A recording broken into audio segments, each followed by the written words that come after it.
I bought this house for 5,000 euros, but how much do you think building this new small room will cost me? Finally, the outer foundation for the new bathroom is dry, so we need to remove that outer frame, and it was looking pretty good. Not great, but good. Okay, if you look on the inside, it's not exactly straight. The top is looking perfect. Now we filled the center of the foundation with all the debris we could find, and I drove into town to get more concrete. Unfortunately, I wasn't able to get my car back up the trail. I'm stuck. My neighbor Igor had a solution. You need weight on the front. This is an interesting strategy. Of course, he got in the driver's seat and had no problem. You made it.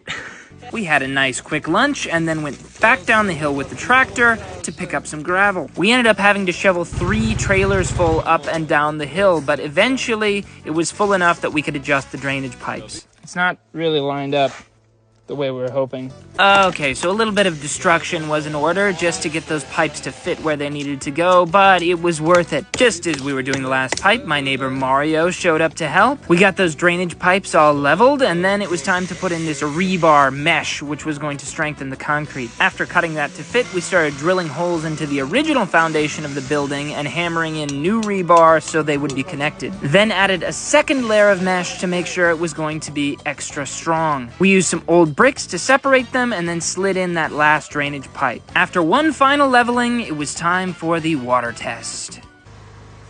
Whoa, there it is. We covered up the drainage holes so nothing would get in, and it was time to build one more wooden frame for the deck of the foundation. Small holes were drilled and rebar was pounded in around the entire perimeter of the foundation. This would make kind of a shelf for the wooden frame to sit on. For the frame, we just used the old wood that we used for the frame before this one. Igor did the building and Mario did the cutting. Let's see that perfect fit. That's nice. That's beautiful.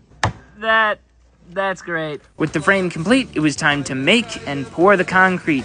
You know the drill. We have done this a bunch now. So much concrete has been poured around this place. A little bit more precision was going to be required this time, though. Everything needed to be even, level, and completely smooth. I was told I had to throw a euro in for luck.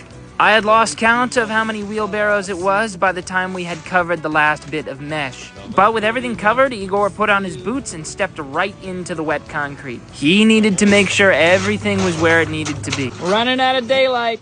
Yep. Pretty soon, this is what work looked like for us. We normally stop working when it gets dark, but this needed to be finished all the way today. That is a beautiful work of art, which is going to be much more visible in the morning. Follow this page to see what happens next.